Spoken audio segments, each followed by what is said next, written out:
G'day, Tragic here, and welcome to Mistborn House War, the co-op-y kind of bargaining game. We're going to get straight into this. We've already done the intro, so make sure you check out that video for setup and other stuff. And let's get straight into this with House Hastings, who is our first player.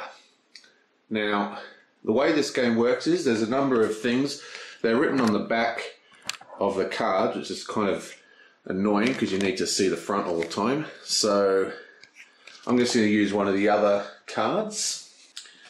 This is confusing because you end up giving people two cards and they don't know which one's right. They get them mixed up. Anyway, so we're just going to follow these instructions and get straight into this. First thing you do is we receive funds. Now, each house has their own particular funds based upon the thematic concept of the house itself. Hastings is one of the big noble families, so they have access to armies, so he gets another 2. He's also got a bit of prestige, and they're pretty rich. And additionally, we get 2 personality cards. So that is the income every turn. 2 personality cards plus all those icons. So it gives you an idea of the rate at which we can spend things. So let's have a quick look at these personality cards and see how they function. Now, as far as I can tell, remember this is my very first time playing this. These cards are basically free actions that you can do, but the cards themselves explain when you can do them. For example, this is a sly card, which is, you know, sort of cheating, I guess. Not cheating, like, you know, kind of flipping on people's heads what they think the deal is going to be. And these are the only cards that can be played after deals. This one here, for example, says slander and is play whenever a player gains favor, the chosen player gains no favor. Instead, that player gains an equal amount of disgrace. So you can kind of poison the ears of people. We've also got coin shot, beg your pardon. That's kind of like a Gambit move. You know, Gambit from the X-Men, he kind of throws things and they're charged, whatever. Coin shot. This is basically a way to destroy personalities. These are personality cards, so this just deletes cards. We have a lesser noble. Play at any time, choose one effect. Until the end of the turn, the cost to solve one problem is lowered. Or discard another personality from your hand to remove 1 ruin token from play. That's excellent. And a Rioter. Sorry about the shine. It's pretty shiny, these cards. Play at any time. Increase the urgency of a problem by 1. If this increases the problem's urgency to 4, it immediately erupts. So that gives you an idea. I'm not going to go through every single card as I pick them up, but I just wanted to show you what the cards do. They're basically ways to manipulate funds, manipulate rewards, or manipulate the problems themselves. And this is the focus of the game, trying to sort out these problems. So we'll get straight to part 2, which is problems worsen. Let's get a slightly better angle here. Now, the way problems worsen is that they all slide towards problems erupt. Now, problems erupt when they slide off the board, so they effectively get to stage 5. Now, the interesting about this game, and what I found to be a really cool idea, is that the active player, they can choose how the problems are worsened, and they choose who the problems target when they do erupt. So careful manipulation of this little tableau here will really change the game. You want problems to erupt on your turn, right? So you have control of where they hit. Or you want the problems to erupt on other people's turns if they hit the active player and so forth. Like, there's different ways you want things to happen. You don't want some to be solved, you want some others to be solved. And the way you manipulate this offer is by sliding. So basically, in this thing, right, so when the problems come out, they're put in their respective columns. So these are level 1 problems, level 2 problems, level 3 problems. I need a pointer. I need like a laser pointer for my videos, I've decided. I'll get us all back from bending over the table. I'm getting old, guys, I'm getting old. Okay, so there's these 3 problems that are in these columns. And when they move, they can only move to empty columns, right? So for example, for this first turn of problems worsening, I could slide this one to here, these two to here, these two to here, these two to here. So that's everyone's just worsened by 1. But I can be more tricky. I could say I want this one to erupt on the next player's turn. Okay? I could move this one to here, this one to here, this one to here, and then this one to here, and then this one to here. And what I've done is I've completely changed how they've moved, but in doing so, I've made that if we don't solve one of these problems, this problem or this problem is going to erupt next turn, because problems have to move at the beginning of the turn. So even if I solve this problem, this one's going to erupt. That's a way you can manipulate. So by the changing how you slide them around will greatly affect how the game plays. So let's have a look at these problems now.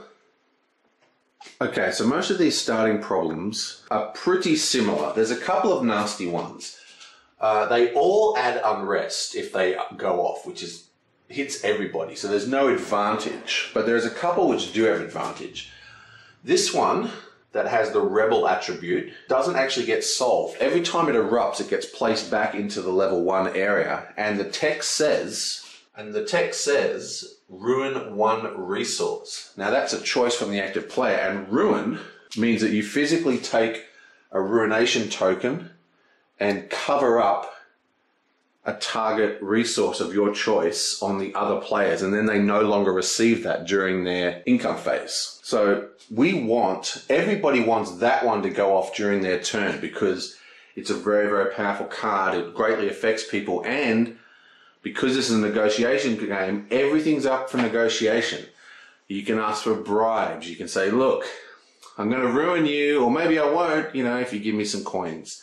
Now, there's some pretty, like a lot of negotiation games, the rules for negotiations are strict, but they're open-ended, because they don't really want to restrict the creative bargaining process. Like, if you want to go, oh, you know what? How about you do the dishes tonight, and I'll cover the costs of your entire problem, and you can have all the rewards. As far as the game's concerned, there are a couple of rules though, and one is you can't actually discuss the problems on the table until they're activated. So later on in my turn, I will get the choice of trying to solve a problem by placing my token on a card. Once it's placed, deals can be struck but we can't actually discuss the cards in the process to there. And I think this is a time-saving measure to stop the game turns lasting forever. So the discussion is cut to a single area. But that doesn't mean you can't bargain about other things. Like, for example, who you're going to target when problems go off, or who gets this or who gets that, or I've got a couple of cards that are good. How about I sell you some cards for some resources? It's really open-ended, and the point of the game is bargaining. So just use your imagination, I guess. We'll try and get some of that across. But the point is, there's a really strong problem here that's actually good for bargaining if it goes off on your turn, because it actually destroys resources. There's another bad problem, which is all the way down the back, which actually adds 2 unrest to the board. Now, unrest is something that hits everybody, so you kind of want that to go off in someone else's turn, because you don't get any advantage for targeting, but you do basically get everybody wanting to pass it. There are many ifs and buts, but in general, especially at this stage of the game. So, now, the turns will speed up. I'm just sort of going through the motions of explaining things here. So what I want the rebel one to move as slowly as possible. It's going to take a minimum of 1, 2, 3 turns to get to the end, so I'll never get the choice of using it. So, I think we're going to try and get the rebel one to go off now, as in right now. There's actually another ruination card down here, Crackdown. It's not quite as hardcore. So, I think the plan here is we're going to try and worsen and try and get hit with early problems, but actually clear as much of the board as possible. Try it so there's only a few cards on the table at once. That's what I'm trying to aim for here. So, I'm going to move hostile negotiations into the space here. Then I'm going to move all these 3 into level 4.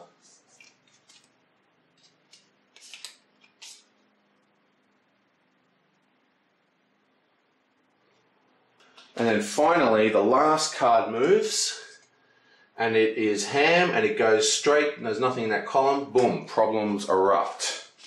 So this one actually goes off. Rebels, ruin 1 resource, then return this problem to the board at the lowest possible urgency. Now, if you're wondering why a level 2 was in the 3rd column, it's because when we drew them from the deck, level 2 filled up. Ruin 1 resource and return the problem to the board at the lowest possible urgency. So, by opposing the Lord Ruler, we're actually evil. But since he's doing the wrong thing, does evil actually count as good in this case? Who knows? But I get to ruin a resource now.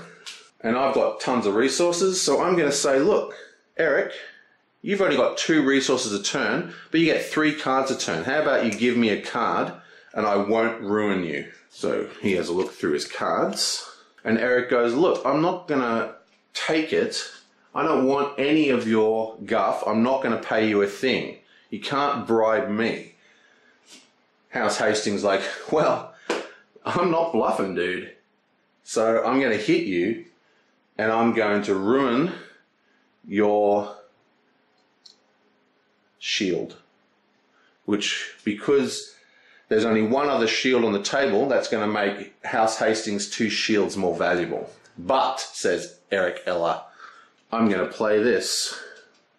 Ya blam, smoker. Play when another personality card is played or when the problem erupts. Change the target of the personality card or problem's eruption effect to another valid target of your choice. Ya bam, take that. Now, we do have Coin Shot, which can cancel personality cards, but it says on this card, choose any lasting personality card, which means this is not a lasting card, so that can't target. And in response, he's just going to go, well, you get what you pay for, mate. And so House Hastings is going to lose 1 little pink thing. Well, that was a great start. Already made enemies. Now he has to add a new problem to the board. So level 2. A Matter of Honor, it's another Steel Ministry card. 1 house gains 5 disgrace when this goes off. Interesting. It's a level 2 problem. Now he's going to assign this one as the current problem we're going to work on. Skaa Riots. So this card is saying, when solved, add 1 unrest, which no one wants.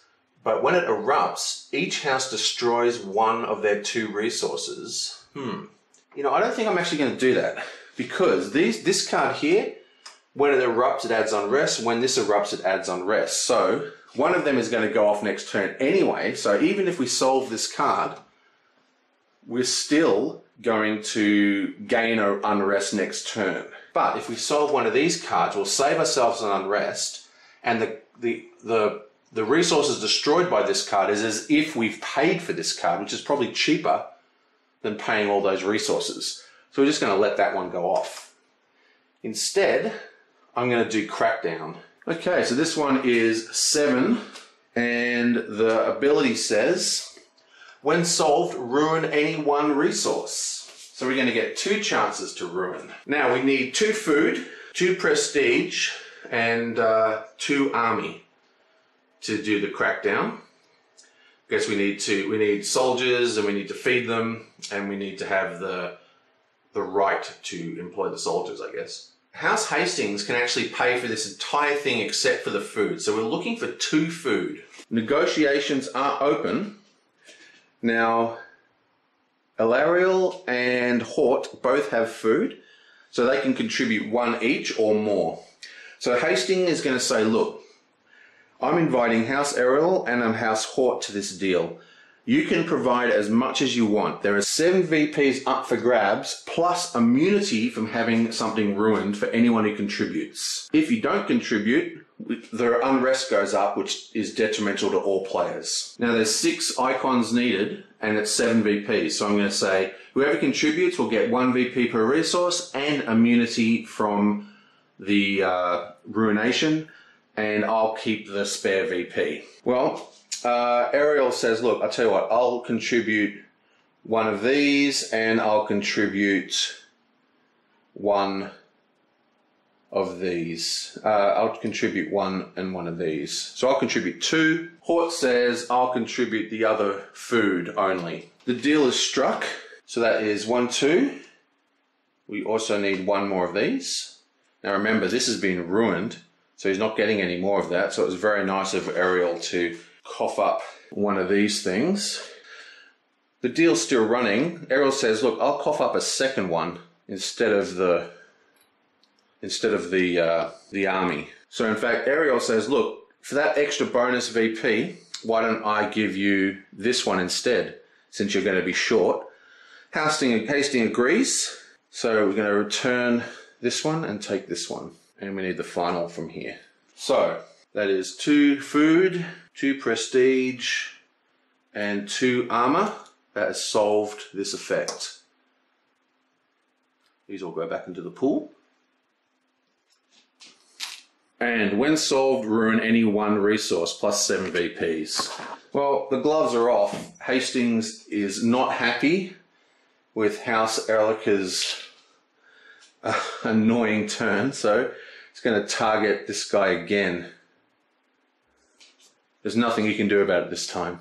This could be a game that removes friendships. Okay, so the Inquisitor turn moves to the next player, and we also grab a heap of VPs. We need 7 VPs. She contributed 1, plus she gets 1 because of the deal she struck using the prestige token. This dude gets 1. She gets 1, 2, 3, plus 1 more, 4. I think I'll separate these into different boxes for the VPs. Okay, that is round 1 skis. Well, turn 1. Right, so it's now House Elari, I don't know. I am the worst person at fantasy names. So we get some resources. So we get another army. We get some prestige, some moolah. We also get some food. Gets one of everything, this dude. Very handy. Should be in on all deals. So lots of resources. Plus, only 1 card though. Labor Advisor. This one adds a new resource to her card. Now the problems worsen, and this is staying within my concept of we want the board to go bad now in the early game. We'll get it to go bad, and then hopefully that'll mean we can control it better because there'll be less problems, because only 1 problem gets added per turn. So if we can clear multiple problems every turn, even if we raise the bad track, it'll be good for us. So let's have a look here. This one and this one are both going to go off. What else?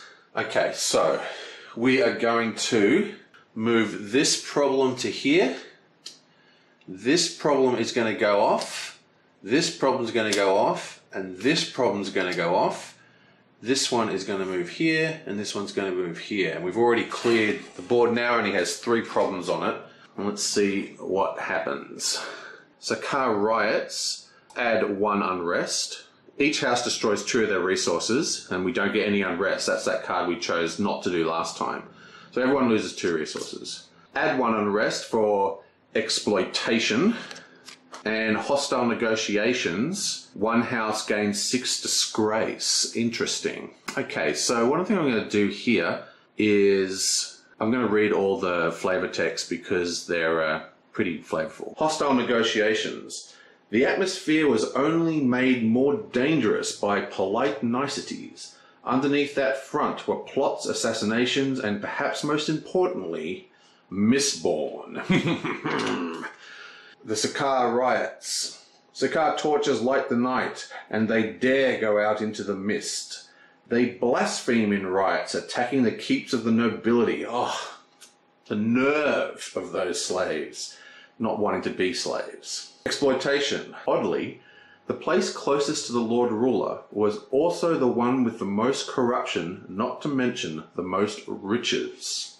Okay, so Exploitation raises the threat by 1, and that's it. That's the only one that raises the threat. So that was good.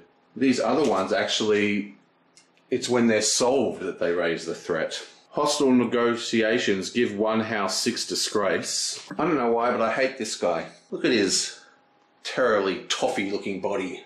So we're going to give him 6 disgrace. He did a very aggressive opening move, and he's paying for it. That's the thing about negotiation games. If you play like a scumbag, you get treated like one. I think that's actually true for most games. I honestly believe there's a diminishing returns for playing scummy in board games. Like, you might play, like say you're playing a war game and you betray someone and kill them. You may win that game, and that's very exciting, but they'll remember that. And the next time you need help, they're going to go, well, I'm not going to trust you.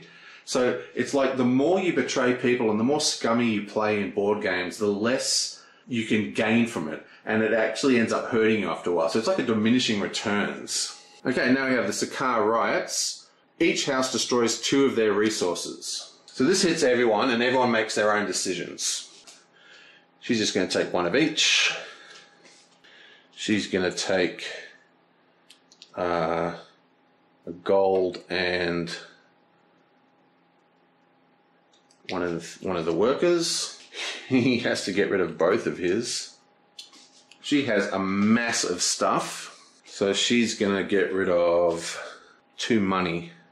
None of the things on the board really use money at the moment. And this guy, he's the nail. Everyone's pounding on him. Is going to also lose 1 money, 2 money. Okay, so that is basically as if we'd solved that naturally. So, because it costs resources to solve, so it's kind of like we may as well just let that go off. Now, there's only 1 card with money on it, and it's way down here, so who cares? I'm being attacked by the Meowster. Oh, come here. So now a new problem comes out. Growing Suspicions. This is a level 2. When solved, ruin any 1 resource, add 1 unrest if it doesn't get solved. Goes into slot 2. But I think we're doing pretty well, because there's 5 of us and there's only 4 problems on the board now. So we've got rid of a whole bunch of problems. Next, what one are we going to try and tackle? Okay, so she's going to activate this one here. Yablam, Cult of the Survivor. This one just says, fear not the mist. Didn't the survivor name himself Lord of the Mist? Did he not say that we have nothing to fear from them?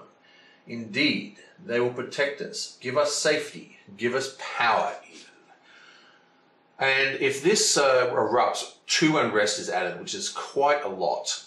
So there's 11 VPs on this, and it costs 3 food, 3 workers, and 2 army.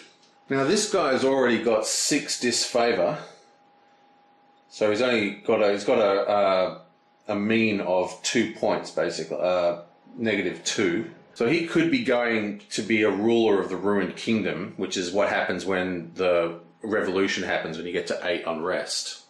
So he might not want to contribute to this. More unrest, game ends in his favor. So for now he's sitting out. Can they do it without him though? She has almost everything she needs to do it by herself.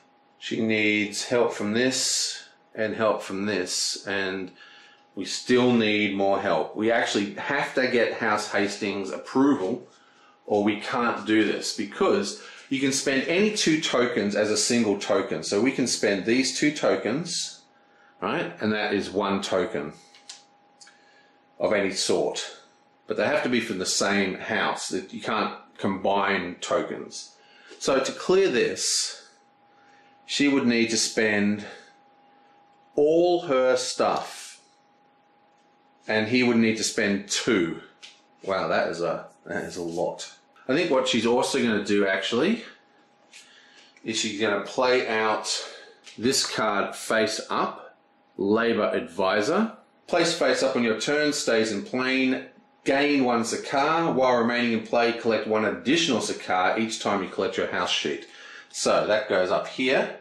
She gets another Skaa, and now we can actually do it without help from Hastings, because Hastings doesn't want in. So that would be 1, 2, 3, 4, 5, 6, 7, and she's going to discard 2 for 8.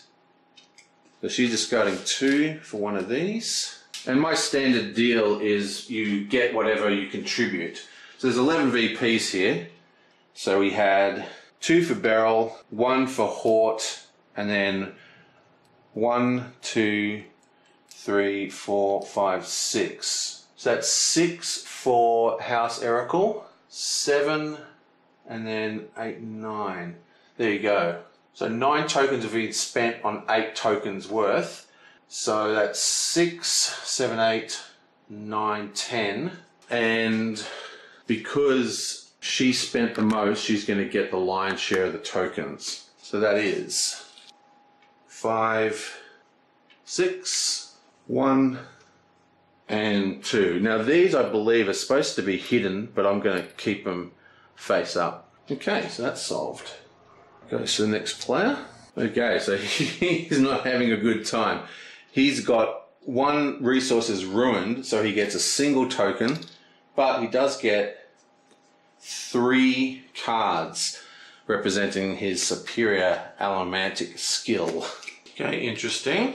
Problems worsen. There's only 3 on the board now. We're going to continue with our pattern of trying to get things to resolve as quickly as possible while the unrest is low. Now, unfortunately, there is no way anyone can solve any of these problems. We have, this is probably the cheapest one. It's only 6, but between us, we've only got 1, 2, 3, 4 tokens total. 5 tokens total.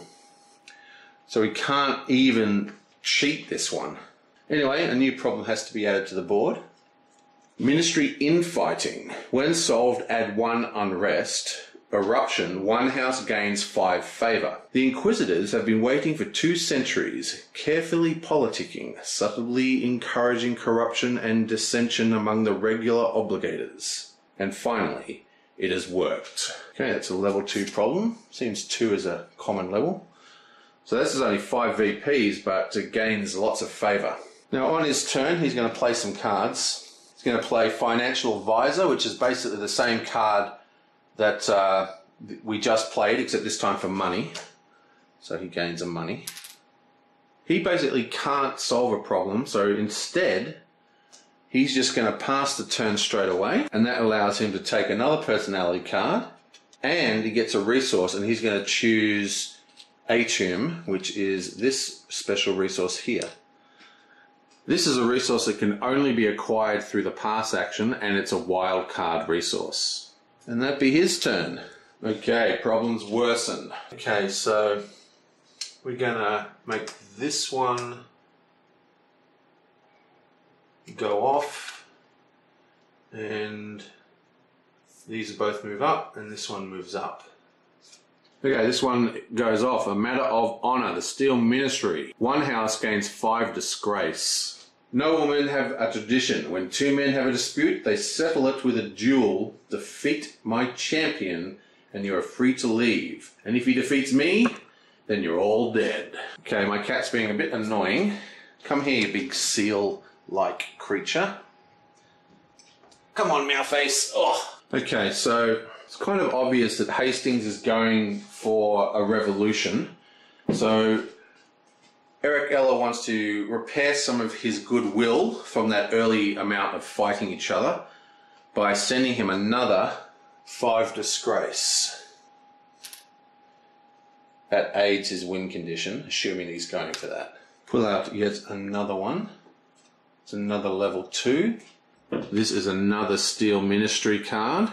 Each house destroys 2 resources. So that was actually a lot more devastating than I thought it was going to be. Oh wait, it's actually this person's turn. Yeah, so I think what I'll do is, she has no beef with Hastings, so she's actually going to spread around the negative points. Basically, if he's the only person with negative points, it's just going to be constant, him always denying the events. So I think she's actually going to go for it herself. You know what she might do? She's going to force an alliance between those two people. So she's actually going to target Eric Ella. So Eric Ella is going to get a -5, which means that them and Hastings are now on the same path into negative points to try and force their cooperation. So when I started that turn, I forgot to give her her income. So she gets 2 food. She gets money and stone and 2 cards. So she'd like to get rid of this one if possible. It adds unrest. That's the destroy 2 resources one. Oh, this one ruins resources. Okay, so we're going to try and do this heavy taxation card. And this is part of my continuing plan to try and clear multiple solutions from the board at once. So this has cost 3, and we have enough tokens on the table if everyone gets involved. So everyone's going to agree to this. So he's going to produce 1 armor, 1 honor, 1 honor. This guy's going to produce 1 worker and 1 honor and 1 money. This guy's going to produce 1 money and use 2 food to produce the extra money required, the 3rd money. And in fact, he's going to keep one of his resources and she's going to use her last resource. A whole bunch of cards are going to go off pretty soon because everyone's out of resources. So we've got 1 stone, we've got 1 worker, we've got 2 prestige, plus we've got 1 atrium, which is a wild card for 3. Then we have 2 money, and then we have 2 wood, 2 food to make the last money point. So that is now solved. Now this is worth 11 VPs. And like always, I share the VP. At the moment, the deals are just, we'll share VPs based on contribution. That seems like the fairest way to get people to be involved. So he put in 2, so that's 5 minus 3. She put in 1. He put in 1, but it was an atrium, so the deal is that he's going to get 2. He also put in a money, didn't he? So he gets another one. So that is 1, 2, 3, 4, 5, 6, 7, 8. And she gets 2 for her 2 wood. And 1 more, of course, for her money. Okay, so that's the resources split up, right? But we've still only got a few more points left because she gets an extra one because she put in 2 for money. So we have spent 1, 2, 3, 4, 5, 6, 7, 8, 9. So there's 2 more points. She's going to take both of them. 5, 1, 2, 3, yonk. And the card says, when solved, add 1 unrest. So this moves to 2, you blam. Now last time this went off, the destroy 2 resources really hurt us. So I thought that wasn't a very harsh card, but it was actually terribly harsh. Now we're running out of resources, but we've only got 2 problems on the table. 3 problems on the table, which means we're getting to our goal of whittling down the problems. Okay, so it's Berylyn's turn. She gets her resources, so she starts with 2 of these and 2 workers. There's not a lot she'll be able to do because pretty much everyone's out of tokens. She also gets 2 cards, be good ones. Interesting. So she's got Lurker. This allows you to steal resources from other players or even produce resources from ruined spaces. So if someone doesn't agree to you, you can kind of force them to participate by just nicking their resources. And this is a really good one for her. This allows her to artificially raise the threat level. But we're going to do the problems worsening. Both of these guys will worsen. So this is a really annoying one because it doesn't go away. So That ruins a resource and then return to the bottom of the stack. And for the ruination, we're just going to ruin this sucker here. Bam! And this one is add 1 unrest. So that wasn't very well thought out. You blam. And the new problem is, yoke. It's a level 1 problem, that's good. Marsh, 13 points. Oh, it requires atrium to complete, wow. While this problem is in play, personalities may not be played when making or closing deals to solve problems. On eruption, one house discards all face-up personalities they have in play. Okay, so we can basically ignore that one.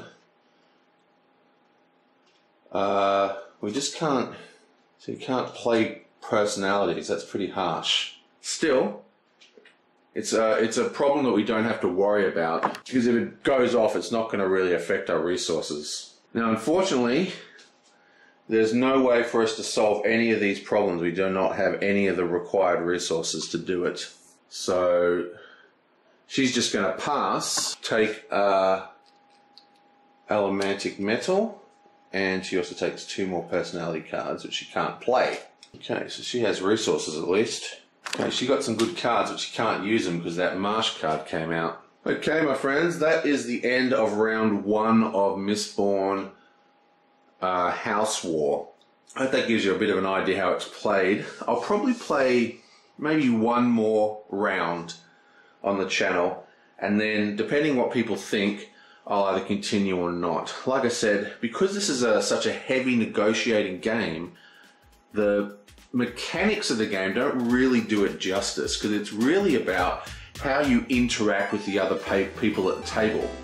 And that interaction, you can't, you know, it's like if I did a solo playthrough of Battlestar Galactica with a trader mechanic, you can't do trader games solo, because you just can't get that mistrust and misinformation and stuff happening. You can't do that. It's the same with negotiation games. So this is a very hard game to play on the channel. Let me know what you think of it, and I will see you guys next time.